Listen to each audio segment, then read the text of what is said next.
In animation, the term keyframe or key comes up frequently. But what exactly is a keyframe? A keyframe marks the starting and ending point of an object's transformation. It serves as a snapshot of a particular setting or value at a specific moment in time. You can then move to a different point in time and set another keyframe with a different value.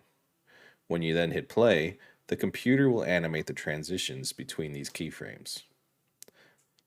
So let's examine our trusty default cube here. In the Properties window, which you can access by pressing the N key, you'll find the object's transform channels relevant to the selected object. These include 3 channels for location, 3 for rotation, and 3 for scale.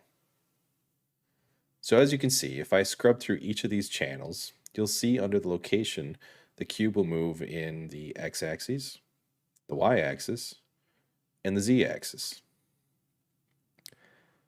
Similar to the location channels, we can go into the rotation and change these values in the x, y, and z.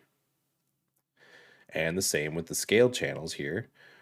We'll make the changes in the x, y, and z again. Now let's clear these properties out, which you can do by using Alt-G to clear location, Alt-R to clear rotation, and Alt-S to clear the scale.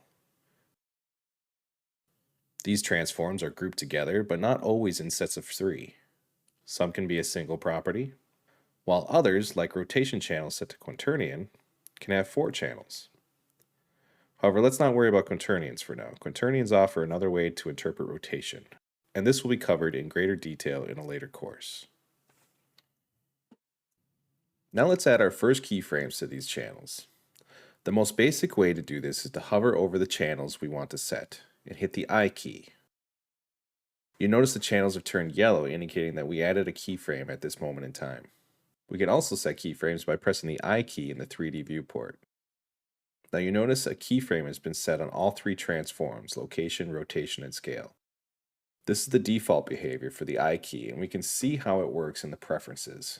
If we pull up the Preferences window and go under the Animation tab, you can see we have location, rotation, and scale set in the default channels, and depending on your project, we can set these to start any way you like.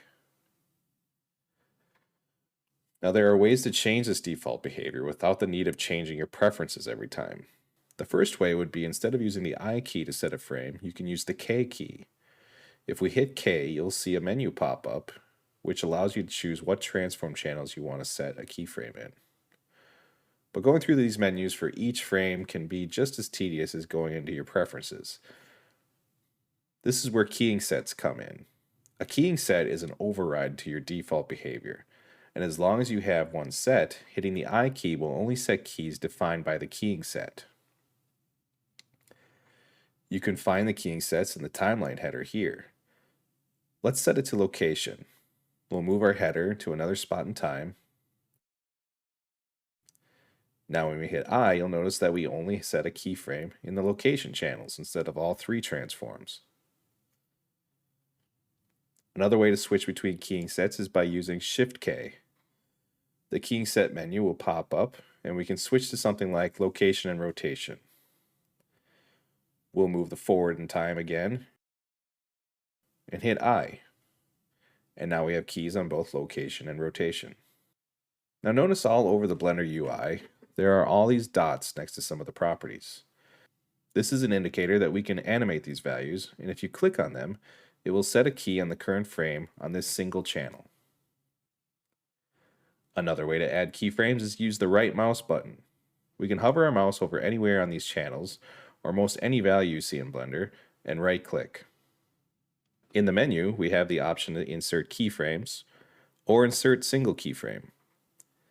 So if we select Insert Keyframes, you'll see it adds a key to the entire channel set. Then if I come down here and right-click and select Insert Single Keyframe, you can see it only sets it on the channel we right-clicked on. To show you how to work with keys within an editor, let's switch over to the dope sheet. We will learn more about the dope sheet in a later video, but for now let's open it up by going into the editor type and selecting the dope sheet. To add a key in an editor is the same as in the viewport. We hover our mouse within the editor window and hit I. This time we are provided with a pop-up, and for the scope of the video, we're only going to worry about one option, and this is setting a key on all channels. Once there are some keys to work with, you can copy a key using Ctrl-C, and then paste the key by moving the playhead where you'd like to place it and hitting Ctrl-V. If you place the playhead over an existing key, the paste function will replace that key with the copied values. You can duplicate a key by hitting Shift-D. Doing so will allow you to take any selected key or keys and immediately translate those keys around the timeline. It's because of this, duplicating keys is a far quicker option to getting similar keys around your timeline than copy and pasting. Similar to pasting over a key, translating a key over top of another will replace the values of the original key with the ones you placed over top of it. Like adding keyframes, you have just as many options to deleting a keyframe. The most basic is hovering over a channel and hitting Alt-I. This will delete a keyframe from that channel set for that frame in time.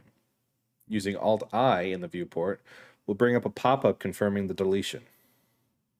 Keep in mind, using Alt-I in the viewport is affected by the defaults in your preferences or by the keying sets you have active.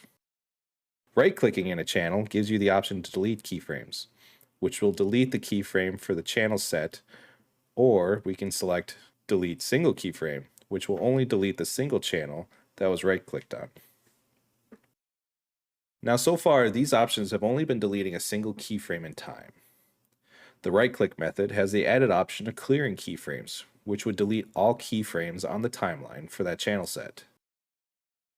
Selecting Clearing Single Keyframes will remove all the keys in the timeline for that single channel that was right-clicked on.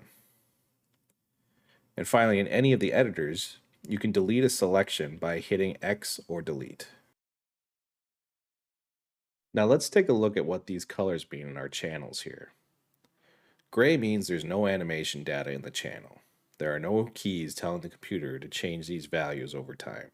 Green means there is animation data available, but there's not a key set on that specific frame in time.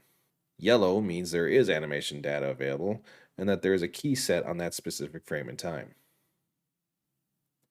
Finally, the red means there is animation data available, but there have been changes made to the values, and a key is required to save those changes. If the playhead were to move and a key were not placed, those values will revert to the original animation data before the changes had occurred, and all changes would be lost.